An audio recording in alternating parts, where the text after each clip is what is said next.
I'm Andrew Sherman. I'm a Texas transplant who has always been in pursuit of art as a career. I've played in bands, pursued an acting career in Hollywood, but I found it behind the lens of a camera here in Dallas, Texas. I was born in New York, I've lived in Chicago, Los Angeles, Austin, but I love Dallas. There's a magical artistic scene in Dallas that mostly goes unnoticed to the outside world. This podcast is focused on what makes it so special and the people who make it thrive artistically. If you don't live here, and even if you do, you might not have heard of them. This is the Dallas Famous Podcast. So who you gonna be? Who you gonna be when you're all? This week on the Dallas Famous Podcast, it's Janna Wilson of The Love Mic. Janna built one of Dallas's most beloved recurring open mics that's been going for 4.5 years. She's using the platform to champion mental health and support young musicians finding their voice for the first time. We talk about how the open mic started, her plan for a Love Mic Foundation, and what she's learned mentoring a new generation of DFW musicians. This is a fun one. I know you're going to dig it. Here it is. The Dallas Famous Podcast is supported by the Mullen & Mullen Music Project. The Music Project was created by Mullen & Mullen Injury Law Firm to champion the independent music scene in North Texas. Welcome back to the Dallas Famous Podcast. I'm in Deep Ellum at Tucker Art Projects Gallery, and I'm sitting with the lovely Janna Wilson. Janna is probably right now most known for the Love Mic around town. So welcome to the show. Thanks for having me. Yeah. So it's funny because I used to host an open mic, and I've been to hundreds of open mics, and your story to me is so different than most hosts of an open mic. So we're going to get into all of that. Yeah, thanks. But let's start with you. Let's start with your story. You're a Dallas girl? Yeah. Grew up in Lake Highlands. Had a really interesting childhood, which I didn't fear consequence. So I made a lot of bad choices right out of high school. Okay. Luckily, I made it through it all, drug dealing, tied up at gunpoint, like everything, right? Oh my gosh. Yeah, but now my life is resilient, and it's about mental health. Okay. So I live out loud, and so that's kind of how this whole open mic happened, was because I wanted to inspire people about mental health through comedy. Through comedy? I thought so. Okay. Because it was right after the pandemic, and I was like, you know what? We forgot about 9/11 after it was done. I was like, we're not going to forget about feelings. Right? Because we all felt during the pandemic. So I just want to be the one that continues to nurture that, because I know we're still going through some of the ripple effect from the children having to be at home, the husbands that aren't traveling for work and home with their wives, and I'm a huge mental health advocate. Because I made it through everything I did, and so that is my life's purpose. So I'm really glad that I know my life's purpose, right. and it is to inspire people about mental health. It's not through comedy anymore. It's just through living out loud. This is what's so interesting to me about. So you were never a musician, you were never a performer, and then just how did that come to you? Like, I'm going to go do stand up. Like, what did? The blind comedian, Ali, from Cafe Izmir, we used to have a hair salon across from the Granada Theater. It was called Live Hair Group with my brother. Me and my brother are business partners. And I saw Ali checking in at Chocolate Secrets as a comedian, and it was my birthday, and I was like, you know what, I'm going to try it. So I invited everybody out, like my birthday party at Chocolate Secrets. I'm doing comedy for the first time. And it was easy, I did it 10 weeks, and I was like, eh. But I'm sorry, okay. You're going really fast. Like, okay. How? Like, you always wanted to do stand up. You like to make people laugh. Like, what was the actual thought process? No, I just thought that what was the most digestible way for people to understand mental health. Okay. And I thought it could be through comedy. Okay. So you were like looking for a platform to kind of like make it louder, like a bigger. Yeah, because my whole entire life, no one wanted to talk about feelings. Huh. They're a tough sport. Yeah. I mean, now I think we can, because of the pandemic. It's a lot, the mind, body, and soul, right? So the mind has been left out. Yeah. But now I think it's being nurtured, right? Like. Yeah. No, things are different now. I mean, I definitely, I grew up in the 70s, 80s, and you're crazy if you're going to get help anywhere. Right. I've been crazy my whole life. Oh, okay. People just write you off as like kooky. Mm-hmm. But That's interesting. So, I mean, what do you think what was? Just because of the group of people you were around, or you didn't know who you were, or like, what do you Well, think I that had was? to do it because I had to unwind all the trash I was taught. Okay. So I had to. For survival. Yeah. Yeah. I was like, there's no way I'll ever have a long-lasting, loving relationship with the way that I'm acting right now. So I did 20 plus years of therapy. I'd go and then I'd stop. Sure. I'd tell them, hey, okay, now I'm going to go do life. And then when something happened, I'd come back and do some maintenance. So it's always been like an off and on type thing. But I've unprogrammed my entire brain from trash, truly trash. Wow. And I think what's interesting about what's going on now is I'm finally getting to do more of my purpose 4.5 years later. Because I'm on podcast and now people are asking why, right? Sure. But for 4.5 years, I just was doing what I had to do you know what? I love amplified minds. I love promoting them.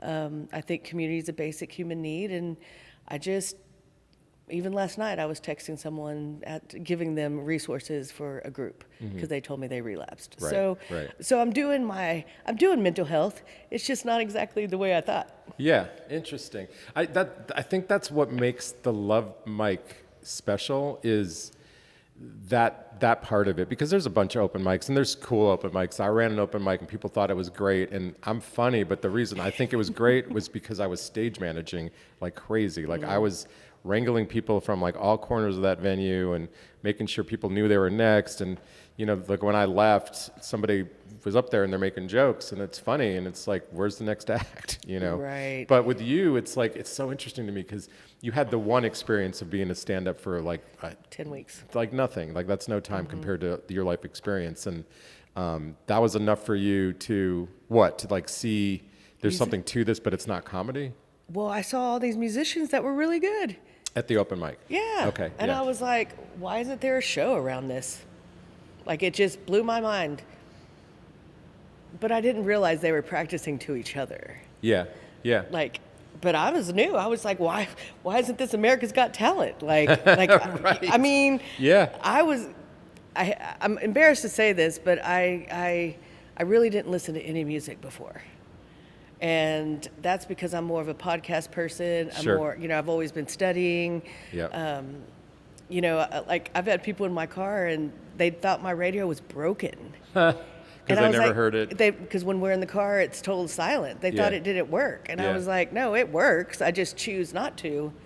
I don't know. But now I do listen to music. Yeah. And it is local, though. So I'm like a local. Like just what's really, it's so cool to me because then it's like knowing them, like knowing Remy and then listening, she gets her hair done with us. So like watching, I don't know, it just means so much more to me knowing them. Yeah. I don't know. It's cool. Like it's because like most people that are in the industry for a while are jaded. And so you're fresh. Like, I'm so cheesy. Yeah, but like I'm cheesy honored to be on this with you, right? Like, I mean, I'm just saying, like I have that innocence to it, and I probably always will. Yeah. Just because. Well, it's refreshing, is what I'm saying. Like I feel like maybe because from outside, like, I haven't actually been to an open mic, and I apologize, but also I'm working a lot, and it's it's tricky. But I've heard. I mean, I know so many musicians, like, the busker program with the Dallas Music Office, there's a lot of your people are there. Yeah.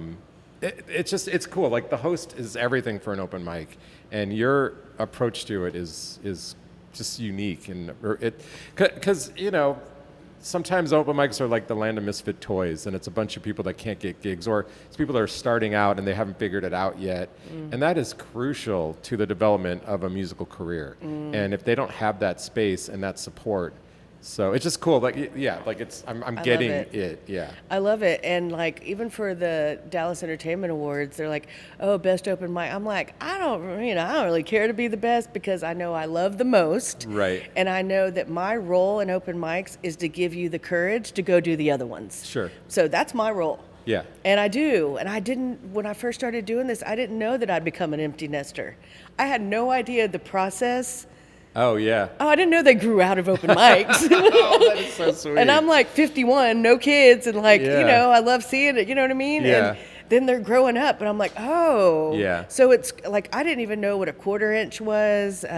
This one dude comes and he says it's an interlude, but it's really 2 songs. You know what I mean? Yeah. Like every single time. I'm like, he tells me it's an interlude. I don't know. But yeah, so it's interesting. I have learned a lot more, but the team that helps me, like Carlos from OP Productions, he puts us on YouTube. He like forced me to, and I'm like, you know what? You're right. Maybe we should be on there. And Yeah. so we're on YouTube. So if you ever want to tune in on Monday nights, it's okay. every Monday night on the Love Mic DTX. And so he's been amazing. So I have a spirit committee, is what I call it, and they help me with sound, video. Well, Carlos is. I can't say, he's the tiny stage. Okay. I can't say enough about that man. I mean, he is the most amazing human on earth. Wow. Like, just so giving, so selfless, and just as, like, he's not from the music industry either, so he's just as, like, sweet as I am when it comes to it. Okay, so Carlos is not a musician either? No.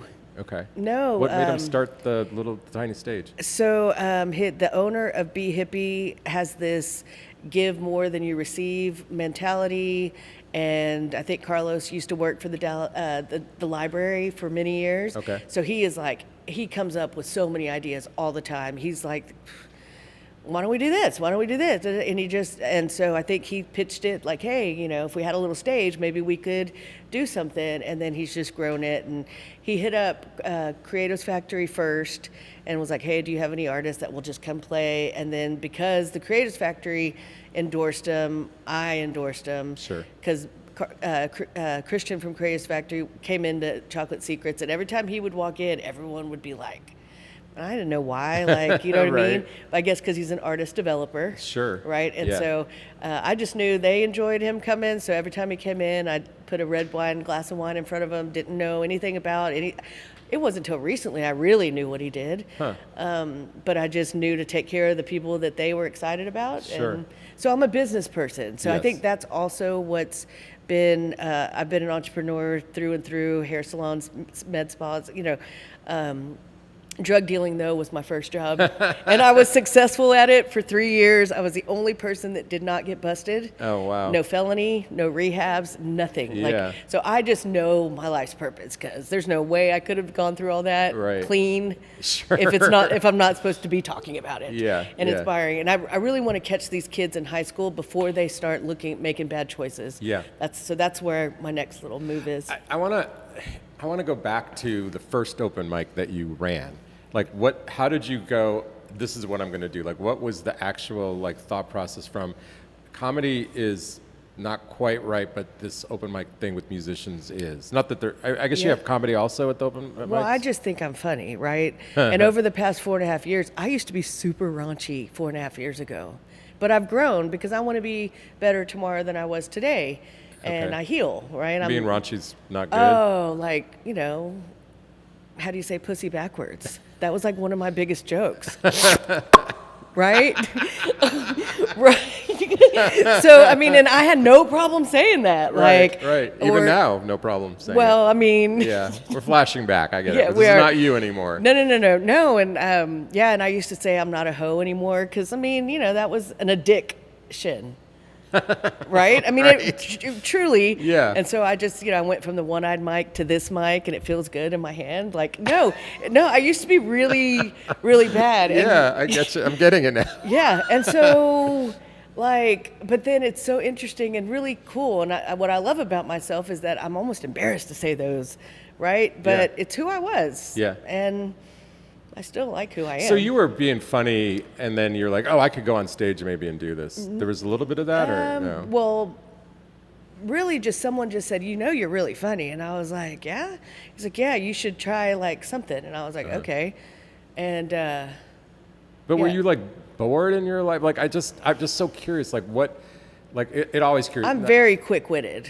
Okay, Just in general. But just like, I want to get on stage in front of people and do this. Like, what?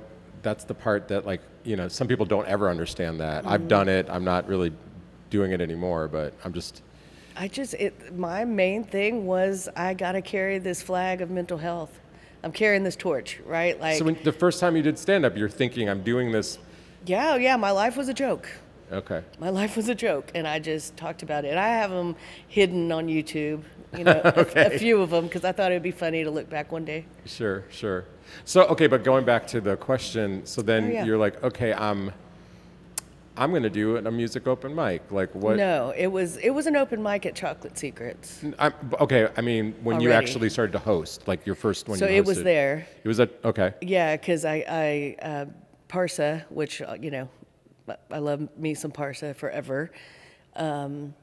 She did sound there, and I don't know why, it just blew my mind they didn't have a host. Oh. Like it just was beyond me why there's not a host. Like, They would just call people up. wow, that seems And so tricky. Yeah. I volunteered for 7 months. Okay. Mm-hmm. Okay, so you basically just adopted this thing and made it your own, essentially. Okay, I like that. Cool. Yep. So 7 months I volunteered, and then, you know, fast forward, I quit because I was a volunteer, and you know, and then 4 weeks later they paid me to come back. Oh, wow. But I blew up the show on the way out, and I didn't have social media, so people stopped coming. Right. Because I made like a farewell tour type show. Like, Right. It was so silly. But when they called you back, they were like realizing like, oh, she's actually doing something here. It's not just us having a spot. Right. And Yeah. then that's when I didn't trust them. Okay. So I named it Yeah. The Love Mic. Yeah. So then now it's The Love Mic at Chocolate Secrets. Right. It's not just open mic. So it's still Chocolate Secrets. No, they stopped. I think they stopped doing it. Now they might have brought some poetry, something back. Okay. No, they canceled the entire thing after Okay. 2 years. Okay. It was a fire hazard, they said. Because it Oh, was getting too big? I was seating people on the stairs, and I loved every minute of it. Yeah. I loved it. I was about to give them these little macaroons to sit on, so I wanted to pass them out. I already knew where to get them, $5 each, and because that was like 15 extra seats on the stairs. Huh. And I loved it. It was so awesome. It was just packed. Yeah. And then they started saying, I can't move seats, and I can't, you know, and so I started feeling a little, something's going to happen here. But I had a pop-up. We had a pop-up at the Statler once.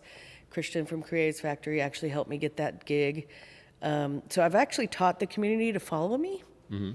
So we Yeah. had 80 people sign up and 150 people show up. Wow. Yep, and that's when I knew that the Love Mic can go anywhere. Yeah. And then you had said to me when we were talking about this interview that the Love Mic is, it's the concept, not the location or something along those lines? Yeah. It's the community, not necessarily the venue. Yeah. And I've taught people to move around ever since. I'm in Plano right now. I still get 20-something people coming to Plano. But I'm hoping to move back here. Right. Is it essentially once a week or? Yeah, every Monday. It's been every Monday for 4.5 years. Okay. Even when I had a chance to change the day of the week, I kept it on Mondays. Yeah, Monday's a good night to do it because, like, if you're a working musician or if you're a tech person, you're not doing Monday usually. So that's a really good. We used to do Mondays at Artco as well. Yeah, and that's the day a venue will give me. Yeah, because they're usually it's free money for them usually, you know, because it's like extra alcohol sales. Yeah. So it's funny you said something earlier. It was really sweet how you were like, I didn't know that I'd be an empty nester. Like your musicians go, but you get now that that's like kind of the idea. It's like a sort of like a minor leagues of sorts. Yeah. You know. But I have a reunion, so instead of it being a Love Mic anniversary, I have a Love Mic reunion. So I tell them, I know you're going to grow out of me, but just come back once a year in January. So it's my birthday party and a reunion at the same time. Okay, in January. In January. Cool. So the 5 years coming up. Wow. I can't wait. Wow, that's a long time. I mean, and the musicians that you've had, like I know some of them, and you know, I've said this to other people. It's like a really good open mic is it feeds all the bands that are going to be happening for the next 5 years, whatever. And so, I'm guessing some of your people are already doing that, and other ones, you know. Who are some of the bands that are kind of like have graduated from the Love Mic, but are Carson Lewis. Oh yeah, Carson's doing a lot of good stuff. Sugarcoat, Trent. I don't know Trent. What is it? The Filipino. Gosh, I'm 51, you guys. Let's see. Some people like the blue line, they do kind of graduate. Oh yeah, the blue line, sure. But like him, like them, Remy, like Morgan Hawkins, and I actually really encourage them to come back to almost mentor the other ones. And so I'm like, hey, anytime you want to come, there's no charge. I just want you here so that the other new people can see what could be possible. Sure. And so I do have some that I really like. I'm grateful when they stop back by it's to mentor the others. It's really inspiring. No, I mean, like Remy, God, she came to my open mic when she was 14, maybe. Yeah. I mean, I've known her forever, and she is so supportive. And it seems like that's another thing about the community aspect of the open mic. It's like it's not as competitive as just being a bunch of bands like trying to get the same slots. It's a lot different than that. Yeah, actually, Dev Wolf had a show at the same time. Blue Line had a show, and I think even somebody else. And Dev was like, "Man, we should have like a community calendar." So that because we all wanted to be at all these places, sure. And so I mean, and I think that's what I've actually learned from people's feedback is that sometimes I guess it is competitive, or and when people are like, "Well, what is the love mic?" I'm like, "Well, we're born of love. Let's just start with love, right?" Like, and they're like, "Well, what does mental health open mic mean?" I'm like, "Don't be a dick." Like that's all you know what I mean? Yeah. Just be kind to one another, collab with each other. Work with somebody, and that's exactly what happens. Yeah. And the Creators Factory does the same, like their ecosystem and the Love Mic are the same, and Be Hippie, right? So it's the same group of people, and like there's even a open mic that spun off of the Love Mic called Covers Others. Okay. Where they cover each other. Oh, wow. And I'm crying the entire time because that is really cool, actually. Yeah, so Austin, Joking Old Folks Home, he's the one that thought of it because he was driving home one day and was like thinking about someone's song. He was like, he had someone's song in his head, and he was like, how cool would it be if we had like a time where we all did each other's songs? Yeah. And so I think it's on number 4 now coming up. And that's like something that he does, or? So he hosts it. I help, like me and Be Hip, because it's the same community. Sure. But like Haley Marie will come on and sing Remy's song, or So what I've noticed from the outside is there's a certain skill set that it takes. Sure. Yeah. Like absolutely. Not everybody can just pick up. Like I had one person say, "Well, like, so what if somebody doesn't do one of my songs?" And I'm like, well, I mean, this is like a free, like it's, you're giving, right? This isn't so much about necessarily receiving, but someone might, you never really know because it's a secret. So we get the chords for the people and we tell you, here's the blue line chords. So when you get up, you just start playing the blue line. And if they're not there, I usually FaceTime them. Oh, interesting. So it's the sweetest thing. And I think it can only happen in this type of community. Yeah. Right? Because who's really going to cover somebody? Yeah, no, it's, I've been to a couple of these artist shows, or like I shot the showcase for the buskers, and what surprises me the most, and I guess I'm older, when I was playing music, we didn't have Spotify, like you weren't, unless you were like consciously putting someone's CD on, you're not going to hear it, but I couldn't believe how many people were singing other people's songs at just shows, or even like they're like that showcase, they're playing 3 songs, but there's people that are like 5 or 6 girls know all the words to their songs, and like I was looking around and the whole show was like that.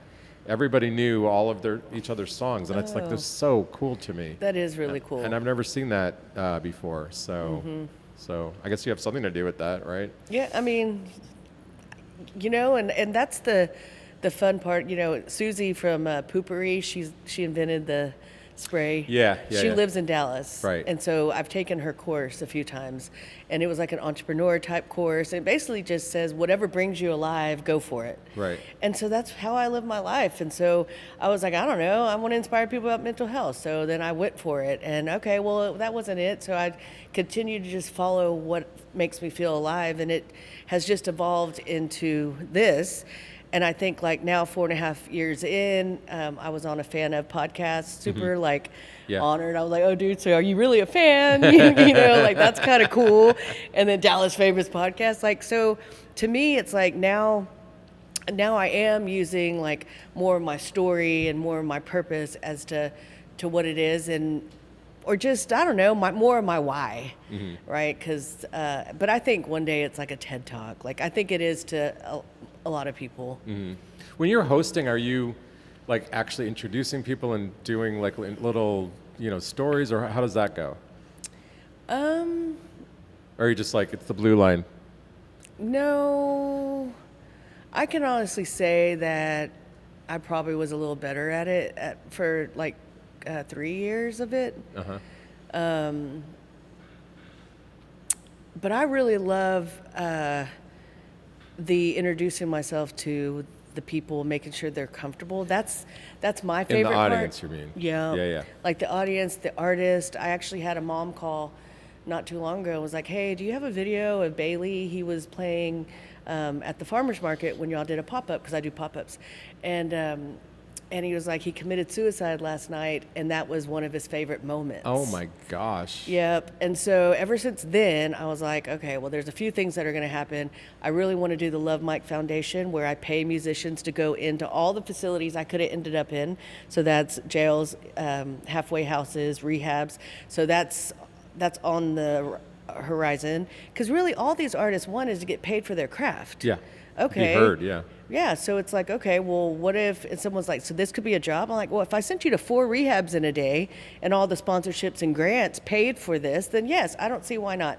So that's a goal. That's very cool. Okay, Oh, so that's yeah. that works right now, you're Yeah, saying? the Love Mike Foundation. I have a Okay. board. We've had our first meeting. It just kind of went on pause for a second. But so that's what I really want to do. I don't know where I was going with that, but Oh, I don't know either. yeah. Just, I don't know, where were we going? I don't know. It's fine. So yeah, you mentioned pop-ups, yeah. and so you do farmers market, like, so you do the weekly, but then how often are other things happening? I have people contacting me, asking me if I'll come and, like, there's this place in Rockwall, I forgot what they're called. They asked if I would come up. So really, and this place in Plano just loves us to death. What's the place? Massey Shots, but they have amazing sound. They have lighting. They have an infinity wall. So all these kids, what they want is a vibe. Yeah. So every time I'm looking for a place, it's a vibe. Right. And I actually went into Prime 2.0 one day, and so I've been looking for a home. And so I hope and pray that it's will call. Yeah. So that's my goal. Okay.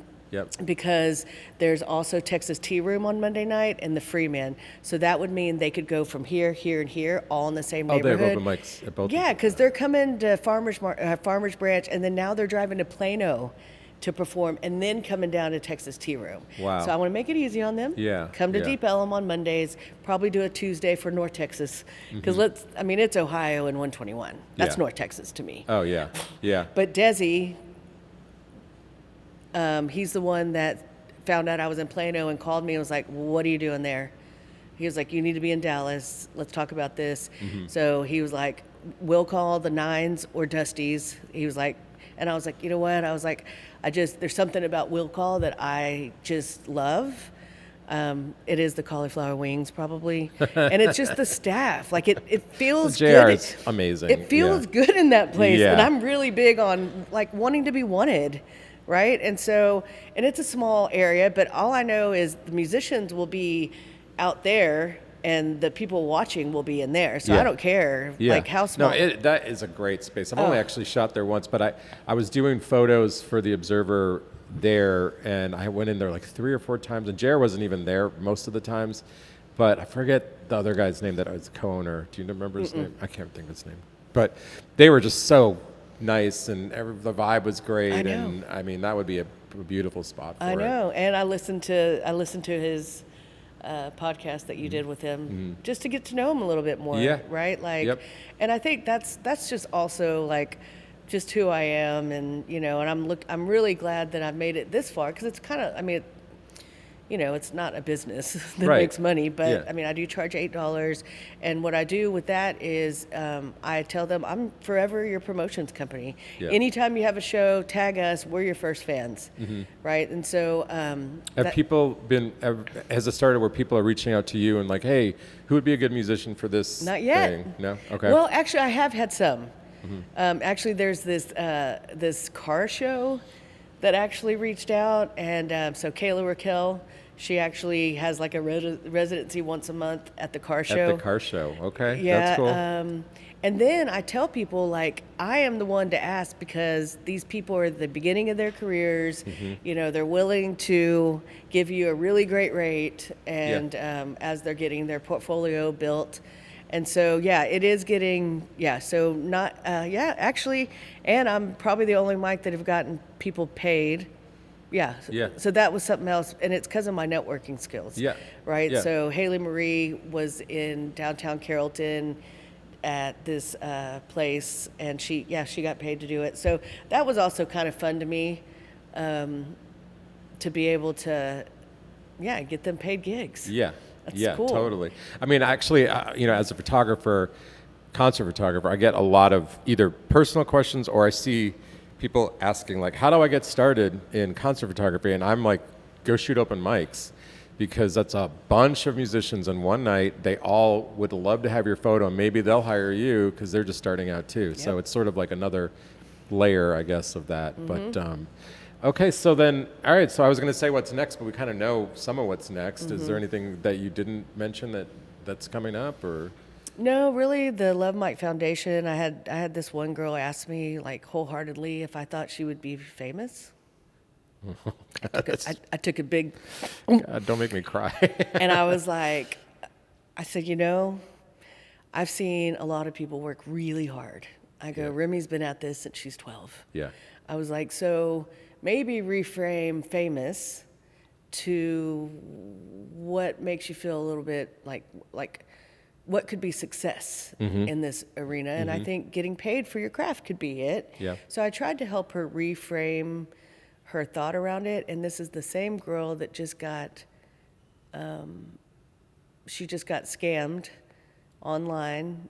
They said it was Live Nation. They said she's going to be opening up for Kalani. Oh, jeez.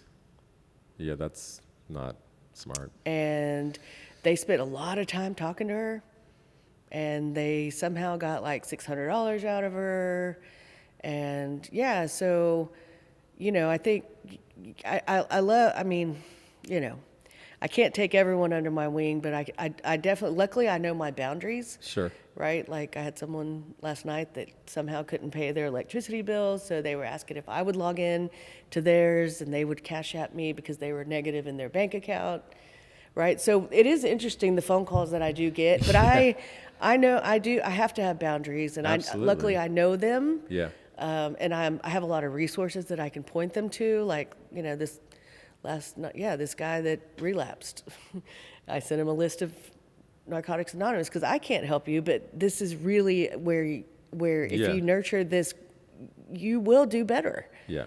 So wow. I've been on all the drugs, so Yeah. I know how to talk to anyone at any rate, you know. So so that's something I love, is that I'm like an open mic mentor, I guess. It's cool. I used to joke that I was like band dad. Yeah. I've had people call me on Mother's Day. Yeah. It makes a lot of sense, because.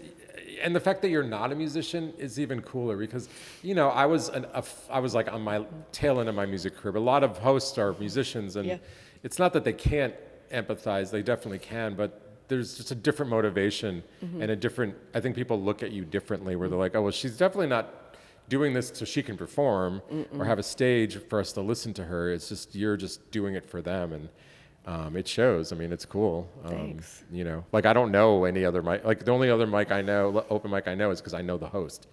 Offhand, I don't know of any like other ones. So no, the musicians do tell me that it's different because I'm not a musician. Yeah. So they like Pamela. She's like, Janna, I've never seen anything like this. They're usually just about themselves, or just you know. Well, and like you were talking about graduating, it's like, I'm going to do an open mic as a host.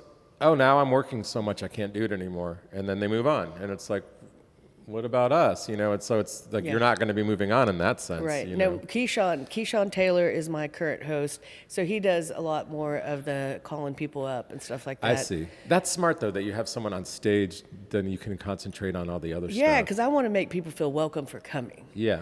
Right. Yeah. So that's the part that I love. So I feel like I've graduated to that. Yeah. I mean, hosting is, I don't know. When I got to sundown and those lights were in my face and I was on the stage, I sat there and I was like, y'all, I don't know. Like, I did not mean to do this.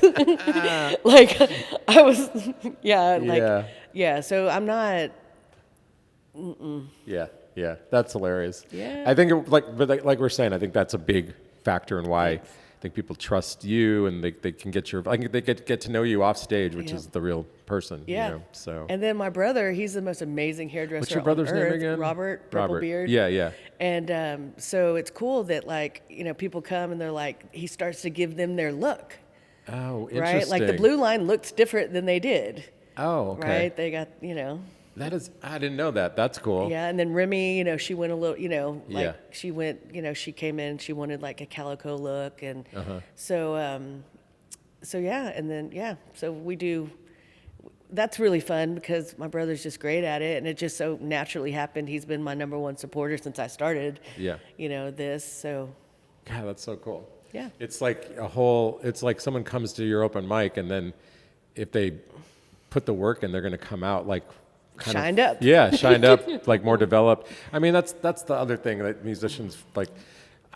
I mean, most new musicians are not too big to go to an open mic, but it's like, you know, it's really essential to get that stage time. And it's good to have it not in a restaurant with a bunch of people talking over you. Mm-hmm. It's good to be in a place where you can get constructive criticism. Mm-hmm. And if you need to work on something, somebody's like, you know, I've seen you play a few times. Let me take you aside. It doesn't have to be you. It could be another performer. That's why I like having a musician as a co-host. Yeah. That makes more sense. Exactly. But not even, you know, even just other people watching, you know. Yeah. And like I said, like I've seen a lot of people that go to your open mic or they started at your open mic, and there's some really talented people in this city. So many, yeah. And, you know, it's nice that they have a place to do it. Yeah, and know? Then everyone supports each other. So it's like, that's what I say, is just always tag the Love Mic because we're your first fans. And then come back and see me once a year. Yeah. Like, that's all I ask.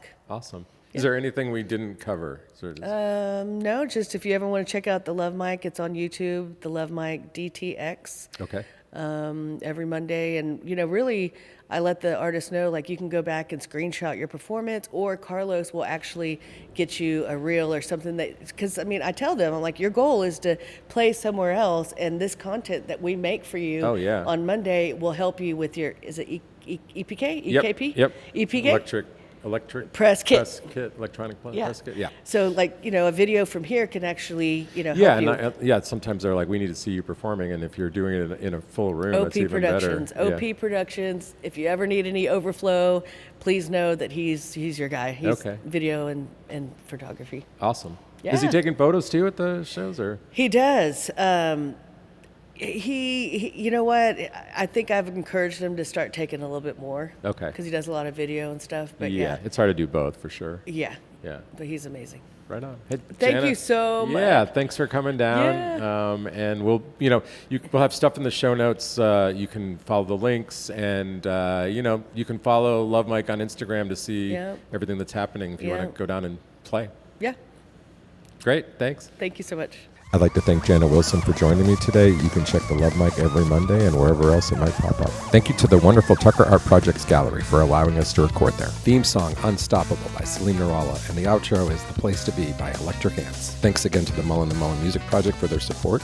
Like, subscribe, and share the podcast, and we'll see you next week.